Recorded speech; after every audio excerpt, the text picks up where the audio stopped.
이 정도면 한국 거 베끼려고 그랬던 거 아니야? 300만 유튜버가 한국에 와서 프랑스와 비교를 하고 있습니다. 그리고 며칠 후 이 프랑스 여성이 찍은 한국 때문에 프랑스가 뒤집어지고 마는데요. 과연 프랑스는 왜 난리가 났는지 함께 알아보러 가실까요? 잠깐 1초 만에 누를 수 있는 좋아요 버튼만 눌러주시면 영상 제작에 큰 힘이 됩니다. 안녕하세요. 저는 프랑스에서 구독자 300만 명을 보유한 유튜브 채널을 운영하고 있는 낸시라고 합니다. 제가 한국 여행을 다녀온 컨텐츠가 프랑스에서 되게 조회수가 많이 터지기도 했고 한국이 너무 좋았다는 점을 한국인 여러분들께 알려드리고 싶어 이렇게 사연을 보내게 되었습니다. 먼저 제가 어떻게 한국까지 가게 되었는지를 설명드릴게요. 사실 최근 들어 새로운 컨텐츠에 대한 아이디어가 잘 떠오르지 않아서 고민이 많았어요. 머리를 쥐어짜내도 뾰족한 수가 없었죠. 그러던 어느 날 문득 조만간 열리는 파리올림픽이 머릿속에 떠올랐습니다. 저는 이걸 주제로 컨텐츠를 만들면 대박이 날 거라는 직감이 왔어요. 파리올림픽에 대해 프랑스 사람들 사이에서 많은 얘기가 오가고 있었거든요. 특히 생강에 대한 논란이 뜨거웠습니다. 영화에서 보여지는 생강의 모습은 굉장히 로맨틱하고 아름답잖아요. 하지만 프랑스에 사는 사람들은 누구나 알고 있어요. 생강의 물이 엄청나게 더럽고 냄새가 난다는 걸 말이에요. 그런데 생강은 그냥 느낌이 그런 게 아니었어요. 실제로 수질 모니터링 재단에서 분석해봤더니 생강에서는 수영하기에 적합하지 않을 정도로 높은 농도의 대장균과 장구균이 검출되었다고 하더라고요. 정말 똥물이나 다름없는 거죠. 그런데 아니달고라는 이름의 파리시장은 이런 생강에서 올림픽 수영 경기를 치르겠다고 발표했더군요. 제가 봤을 땐 올림픽 사상 최초로 수영장이 아닌 강에서 경기를 한다니까 세계 최초라는 타이틀을 따고 싶었던 게 아닌가 싶어요. 아니면 더러웠던 생강도 깨끗하게 정화시킬 수 있다는 걸 과시하고 싶었던 걸 수도 있고요. 어쨌든 파리시장의 결정에 프랑스는 발칵 뒤집혔어요. 논란이 엄청 거셌죠. 실제로 경기를 치러야 할 선수들은 대놓고 걱정스러워했고요. 수영을 하다 보면 물을 좀 먹게 되기 마련인데 세균 덩어리나 다름없는 생강 물을 삼키게 되면 감염될 수도 있다고 전문가들도 경고를 하더라고요. 저도 상상만 해도 몸이 근질근질했어요. 그 더러운 물에 들어가라고 하면 온갖 피부병이 다 올 것만 같았거든요. 저만 해도 이 정도인데 혹시라도 선수들에게 무슨 일이 생기면 책임질 사람이 있긴 한 건지 의문이었어요. 암튼 파리시장이나 올림픽 조직위원회는 완강했어요. 무슨 일이 있어도 수영 경기는 생강에서 해야 한다는 입장을 고수하더라고요. 심지어 프랑스 정부에서는 생강 수질을 개선하겠다면서 15억 달러씩이나 투자했다는데 눈에 띄는 변화는 전혀 없었어요. 이런 상황에서 파리시장은 파리경찰청장 등과 함께 직접 생강에 들어가 수영을 하겠다고 나섰어요. 시민들 앞에서 수영을 할 정도로 생강이 안전해졌다는 걸 몸소 보여주겠다는 거죠. 그뿐만 아니라 마크롱 대통령까지 올림픽 전에 생강에서 수영을 하겠다고 공언했답니다. 그런데 말이에요. 여기가 프랑스잖아요. 여러분들도 아시다시피 프랑스 사람들은 못마땅한 일이 있으면 가만히 있지 않는다는 건 누구나 아는 사실이죠. 지금 프랑스 사람들 머릿속에는 파리시장이랑 대통령이 자기들을 똥물에 쳐넣으려 한다는 생각밖에 없어요. 그래서 파리시장과 대통령에게 복수하기 위해 파리 시민들은 엄청난 계획을 세우고 있답니다. 이건 살짝 더러운 얘기니 혹시나 식사를 하시는 분이 계시다면 다 드시고 보는 게 좋을 것 같아요. 바로 시장이랑 대통령이 수영하는 날 다 같이 생강에 똥을 싸자는 거예요. 말 그대로 똥 폭격을 하자는 거죠. 생각만 해도 웃음이 나올 정도로 기막힌 아이디어인데 이게 또 프랑스 사람들 성격에는 딱 맞아요. 이게 되게 치밀한 게 당일날 정확한 시간에 정확한 위치에서 똥을 싸게 되면 그 똥들이 시장이랑 대통령이 수영하는 곳까지 흘러갈 수 있게 만들자는 계획이거든요. 심지어 누군가는 이 거리에서 조류 속도까지 계산해서 똥을 언제 어디서 싸야 하는지 알려주는 웹사이트도 만들었다는 거 있죠? 실시간 SNS에서는 23일에 생강에서 볼일을 보자는 해시태그가 계속해서 올라오고 있어요. 이렇게 뜨거운 관심을 받고 있는 이슈를 제 컨텐츠의 주제로 삼는다면 엄청난 조회수는 따놓은 당상이었죠. 근데 제가 생강을 소재로 컨텐츠를 만들려고 하니까 좀 걸리는 게 있더라고요. 프랑스 사람들이 생강에 대해 너무 잘 알고 있다는 거예요. 그래서 기존에 다들 알고 있는 내용만으로는 새로울 게 없겠다는 생각이 들었어요. 그래서 맘먹고 자료 조사를 해봤어요. 혹시 생강처럼 수질이 나빴다가 좋아진 사례가 있나 찾아본 거죠. 그랬더니 한국에 딱 맞는 게 있더라고요. 바로 한강이에요. 1988년에 개최된 서울올림픽 이전만 해도 한강은 난개발 때문에 심각하게 오염돼 있었다고 하더군요. 그런데 지금은 가끔씩 수상 스포츠 경기를 열어도 될 정도로 수질도 굉장히 좋아졌고 시민들이 즐겨 찾는 공원까지 조성돼 있다고 하더라고요. 이거다 싶었죠. 이 정도면 센강의 복구가 한국의 한강을 베껴서 하려는 게 아닐까 싶었으니까요. 분명 지금의 센강과 옛날의 한강을 비교하면서 컨텐츠를 만들면 아마 프랑스 사람들은 저랑 똑같이 생각할 거라는 확신이 있었어요. 그래서 저는 고민도 않고 바로 한국행 비행기 표를 끊었답니다. 한국행 당일 제가 한국에 도착했을 때 굉장히 기대했던 것 중 하나는 아무래도 빠른 인터넷 속도였어요. 유튜브 채널을 운영하다 보니 라이브 방송으로 구독자분들과 소통하는 게 정말 중요한데 프랑스에서는 속도가 느려서 라이브 도중에 끊기는 일이 비일비재했거든요. 그래서 주로 영상을 미리 찍어서 업로드하는 방식 위주로 컨텐츠를 제작할 수밖에 없었죠. 그런데 알아보니까 한국은 인터넷 속도가 프랑스보다 최대 5배 정도 빠르다고 하더라고요. 수치상으로 봤을 때 정말 믿기지 않을 정도로 빨라서 직접 경험해 보고 싶은 마음이 간절했어요. 인천공항에 도착하자마자 저는 통신사 부스로 달려가서 유심을 구매했답니다. 유심을 끼자마자 바로 라이브 방송을 시작했어요. 구독자분들은 제가 드디어 한국에 왔다며 너무 부러워하시면서도 축하해 주셨죠.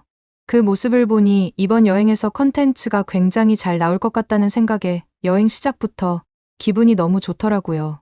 꽤 오랜 시간 라이브를 진행했는데도 불구하고 끊김없이 반대편에 있는 프랑스까지 제가 지금 찍고 있는 영상이 실시간으로 전달되고 있다는 게 정말 신기하다고 생각했습니다. 제가 살고 있는 프랑스에서 길거리에 돌아다니고 있을 때는 꿈도 못 꾸릴 일이니까요. 숙소로 이동할 때 택시와 지하철 그리고 버스 중에 무엇을 탈지 고민이 많았는데 저는 지하철을 선택했어요. 왜냐하면 구독자분들이 한국의 대중교통 중에서 가장 궁금해하는 게 지하철이었거든요. 물론 프랑스에도 지하철 노선이 잘 발달되어 있는 편이에요. 그런데도 프랑스에서는 지하철보다 자전거를 타고 다니는 사람들이 많아요. 아무래도 프랑스 지하철이 지저분하고 냄새도 나서 치안도 좋지 않아서 피하려는 사람들이 많거든요. 벌레와 쥐는 기본이고 역에 도착하자마자 코를 찌르는 악취 때문에 가까운 거리는 자전거로 이동하는 사람들이 많답니다. 한국의 지하철은 워낙 깨끗하기로 유명하잖아요. 저는 냄새나지 않는 지하철이 도대체 어떤 느낌일지 상상조차 안 가서 그런지 정말 기대가 많이 되더라고요. 라이브를 켜고 한국 지하철역으로 향했는데 입구에 들어서자마자 놀라고 말았어요. 밖에서 맡던 공기와 비교해도 여간이 똑같을 정도로 깨끗하고 쾌적한 거예요. 악취는 정말 눈을 씻고 찾아봐도 없었답니다. 한국 지하철은 쾌적한 환경 말고도 지하철 티켓을 구매할 때도 신기한 점이 많았어요. 프랑스에서는 아직도 종이 티켓을 많이 사용하거든요. 그런데 한국에서는 종이 티켓은 찾아볼 수가 없었어요. 일회용 교통카드든 일반 교통카드든 모두 플라스틱으로 만들어진 걸로 사용하더라고요. 특히 인상 깊었던 건 관광객과 현지인 구분 없이 똑같은 교통카드를 쓴다는 거였어요. 이게 무슨 소리인지 이해가 안 되시는 분들이 많을 텐데요. 프랑스에는 나비고 데쿠베르트라는 관광객 전용 교통카드가 있는데 그걸 발급받으려면 증명사진이 필요하거든요. 발급받은 이후에도 필수로 뒤에 증명사진을 붙여서 다니기까지 해야 해서 여간 불편한 게 아니에요. 거기다가 만약 다른 사람 사진을 붙이고 있다가 단속에 걸리면 벌금까지 물어야 하죠. 솔직히 저는 관광객과 현지인을 굳이 이렇게 구분해서 차별할 필요가 있나 싶었어요. 아마 집시들이 많아서 그런 건지도 모르겠지만 어쨌든 효과는 없어 보였거든요. 그런데 한국은 그런 구분 자체가 없으니까 교통카드를 쉽고 편하게 구입할 수 있었어요. 원래 저는 일회용 카드를 살까 고민을 많이 했는데 프랑스 구독자분들이 팀원이라는 교통카드를 편의점에서 사라고 팁을 많이 주셔서 그걸 사기로 결정했답니다. 프랑스 지하철역에는 편의점이 없어서 저는 당연하게도 교통카드를 사기 위해 역 밖으로 나가야 된다고 생각했어요. 하지만 제 눈앞에 보이는 지하철역의 편의점을 보고 정말 믿을 수가 없었습니다. 한국은 진짜 번거로운 걸 싫어하는 나라구나라는 느낌이 확 들더라고요.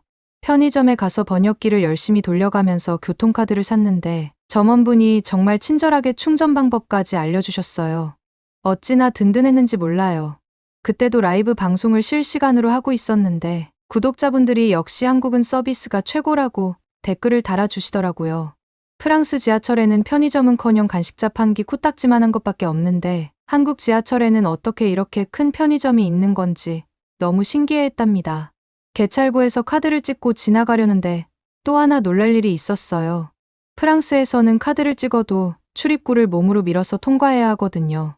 그런데 한국은 그냥 찍자마자 출입구가 자동으로 활짝 열리는 거 아니겠어요? 우산같이 긴 물건을 들고 있을 때 엄청 편할 것 같다는 생각을 했답니다. 프랑스 지하철의 개찰구에서는 우산이 끼지는 않는지 신경 쓰면서 지나가야 했으니까요. 심지어 지하철을 타기 위해 승강장으로 내려왔는데 더 놀라운 점이 있더군요. 지하철 승강장이 천장까지 끝까지 문으로 다 막혀있지 뭐예요? 지하철이 와서도 저 문이 제대로 열리지 않으면 어떡하나 걱정을 했었는데 지하철이 도착하자마자 술술 열리는 걸 보고 저 혼자 괜히 민망해졌답니다. 이런 시스템이라면 누군가 뛰어내리거나 다른 사람한테 밀려서 선로에 떨어지는 사고는 절대 일어날 수 없겠더라고요.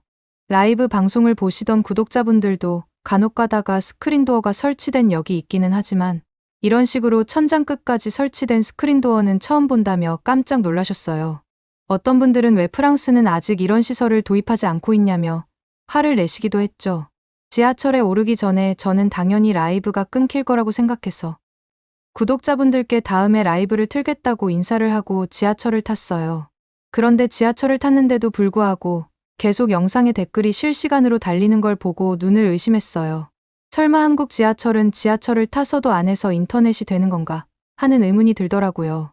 저는 믿기지가 않아서 구독자분들께 지금 제가 뭐라고 있는지 맞춰보라고 하며 V 표시를 해보고 하트 표시도 해봤는데 댓글로 저의 행동을 하나하나 알려주시는 거예요. 깜짝 놀라지 않을 수 없었습니다. 왜냐하면 프랑스에서는 열차하는커녕 지하철역에만 들어가도 통화는 물론이고 데이터도 안 터지거든요. 그런데 제 휴대폰을 보니 지하철 와이파이에 자동으로 연결이 되어 있더군요. 물론 한 번씩 끊길 때도 있었지만 그럴 때는 제 유심 인터넷으로 자동 전환되면서 라이브가 계속 이어지더라고요. 저도 구독자분들도 너무 놀라서 한국은 도대체 어떤 나라길래 지하에서도 이렇게 인터넷이 잘 되는 건지 이해가 안 간다며 계속 신기해했답니다. 구독자분들이랑 소통을 하면서 지하철을 타니 생각보다 금방 숙소에 도착할 수 있었어요. 숙소에 도착한 저는 한국이 어떻게 이렇게까지 프랑스와 다를 수가 있는 건지 믿기지 않아서 얼떨떨하더군요. 숙소에 도착해서 짐 정리를 대충 끝내자마자 저는 구독자분들이 그렇게 궁금해하던 한강공원으로 향했어요. 그런데 전 깜짝 놀랄 수밖에 없었습니다. 한강 옆에 공원이 있다는 건 알고 있었지만 제 상상을 뛰어넘는 엄청 넓은 규모였거든요. 서울 시내 한복판에 이렇게 거대한 공원이 있다는 게 정말 신기했어요. 그것도 그냥 풀밭만 넓게 펼쳐져 있는 게 아니라 자전거 전용 도로가 인도와 구분되게끔 쭉 뻗어 있고 강아지들을 데리고 산책하는 사람들로 가득해서 평화롭기까지 하더라고요. 물론 프랑스 파리에도 생강변에 공원이 있기는 해요. 그런데 그 규모가 한강공원에 비하면 정말 작아 보일 정도예요. 그리고 프랑스 공원에서도 자전거 도로와 인도가 구분되는 경우가 간혹가다 있는데 그건 극히 드문 경우거든요. 대부분의 공원은 자전거 도로가 따로 있는 게 아니라 사람들이랑 자전거가 하나의 길을 같이 써야 해서 사고 위험이 높다고 생각하시면 될 것 같아요. 그뿐만 아니라 생강공원은 시설도 낡고 관리가 잘 안 되어 있어서 위험해 보이기까지 한답니다. 무엇보다 노숙자들이 많다 보니 위험한 상황에 노출될 수도 있죠. 이런 점들을 보면서 한강공원이 생강공원보다 월등히 좋다는 걸 실감했어요.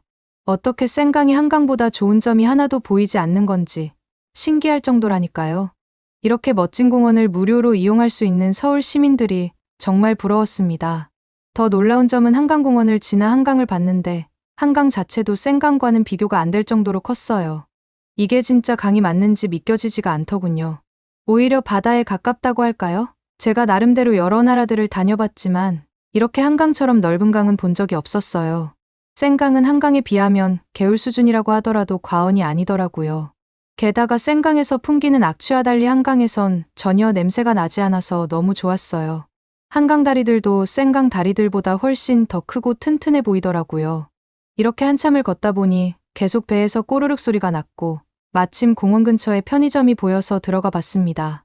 깔끔하게 정돈된 편의점 안에는 정말 다양한 종류의 라면들이 가득했어요. 무슨 라면들이 있나 살펴보니 어떤 건 컵라면이고 어떤 건 은색 용기에 담긴 라면도 있었습니다. 고민 끝에 예전에 제가 푹 빠져있던 불닭볶음면을 골랐어요. 예전에 불닭볶음면의 맛에 한창 빠져 지내곤 했었거든요. 물론 화장실 갈 때마다 고생은 좀 했답니다. 그래도 불닭볶음면에는 멈출 수 없는 그 중독성 있는 맛이 있잖아요. 그 매운맛을 오랜만에 느껴보고 싶었어요. 불닭볶음면을 들고 결제를 하려고 계산대에 줄을 서고 있는데 앞에 서 있던 사람들이 현금이 아니라 카드로 간편하게 결제를 하고 있더군요. 어떤 사람들은 스마트폰으로 결제를 하기도 했고요. 보통 한국의 대기업에서 만든 핸드폰을 쓰는 경우에는 대부분 스마트폰으로 결제하는 것 같아 보이더군요. 제가 여행하면서 관찰한 건데 한국에서는 어떤 가게를 가든 사람들이 스마트폰이나 카드로만 결제하는 것 같더라고요. 물론 프랑스에서도 카드나 스마트폰으로 결제를 할 수 있긴 하지만 모든 가게가 다 카드나 스마트폰 결제가 되지는 않거든요. 그러다 보니 프랑스에서는 비상시에 사용할 현금을 항상 지갑에 챙겨가지고 다녀야 했어요. 현금이 없으면 급할 때 뭔가를 살 수 없는 경우가 생기거든요.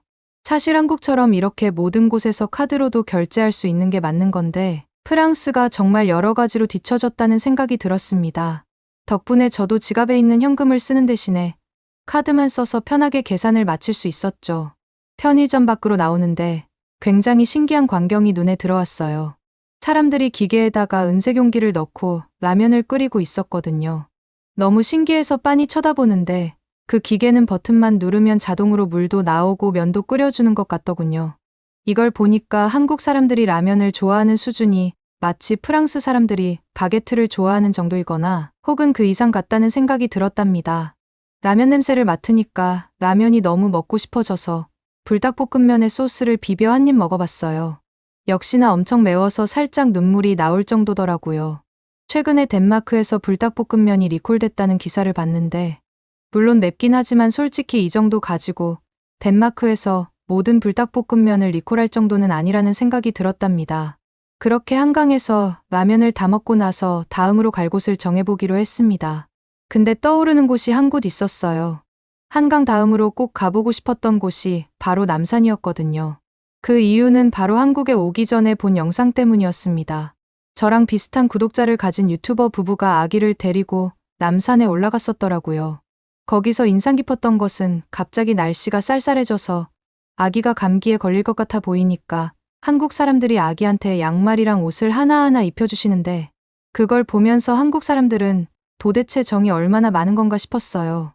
왠지 모르게 그곳은 꼭 한번 들려보고 가야겠다는 생각이 들더라고요. 남산에 오르는 방법을 찾아보니 버스를 타거나 케이블카를 이용하는 두 가지 방법이 있었어요.